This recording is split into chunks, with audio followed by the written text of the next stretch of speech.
मत्ती अध्याय 8। जब वह उस पहाड़ से उतरा तो एक बड़ी भीड़ उसके पीछे हो ली।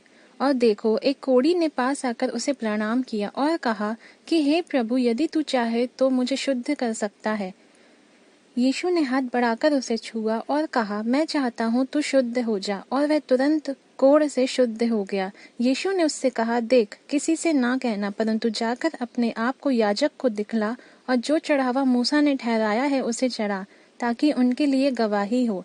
और जब वह कफरनहूम में आया तो एक सूबेदार ने उसके पास आकर उससे विनती की कि हे प्रभु, मेरा सेवक घर में झोले का मारा बहुत दुखी पड़ा है। उसने उससे कहा, मैं आकर उसे चंगा करूंगा। सूबेदार ने उत्तर दिया कि हे प्रभु, मैं इस योग्य नहीं कि तू मेरी छत के तले आए, पर केवल मुख से कह दे तो मेरा सेवक चंगा हो जाएगा।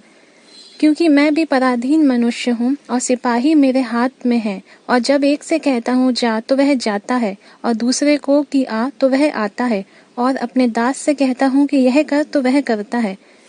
यह सुनकर यीशु ने अचंभा किया और जो उसके पीछे आ रहे थे उनसे कहा, मैं तुमसे सच कहता हूँ कि मैंने इज़राइल में भी ऐसा विश्वास नहीं पाया। और मैं तुमसे कहता हूँ कि बहुतेरे पूर्व और पश्चिम से आकर इब्राहिम और इसहाक और याकूब के साथ स्वर्ग के राज्य में बैठेंगे, परंतु राज्य के संतान बाहर अंधियारे में डाल दिए जाएंगे, वहां रोना और दांतों का पीसना होगा। और यीशु ने सूबेदार से कहा, जा, जैसा तेरा विश्वास है वैसा ही तेरे लिए हो। और उसका सेवक उसी घड़ी चंगा हो गया। और यीशु ने पतरस के घर में आकर उसकी सास को ज्वर में पड़ी देखा। उसने उसका हाथ छुआ और उसका ज्वर उतर गया, और वह उठकर उसकी सेवा करने लगी।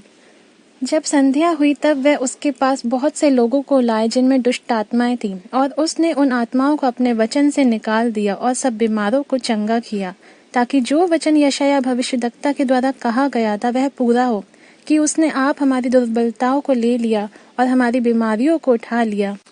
यीशु ने अपनी चारों ओर एक बड़ी भीड़ देखकर उस पार जाने की आज्ञा दी।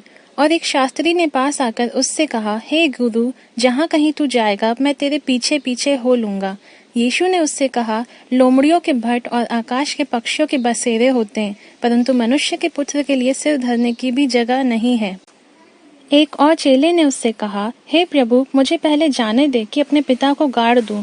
यीशु ने उससे कहा, तू मेरे पीछे हो ले और मुर्दों को अपने मुर्दे गाड़ने दे। जब वह नाव पर चढ़ा तो उसके चेले उसके पीछे हो लिए। और देखो, झील में एक ऐसा बड़ा तूफान उठा कि नाव लहरों से ढपने लगी और वह सो रहा था। तब उन्होंने पास आकर उसे जगाया और कहा, हे प्रभु, हमें बचा, हम नाश हुए जाते हैं।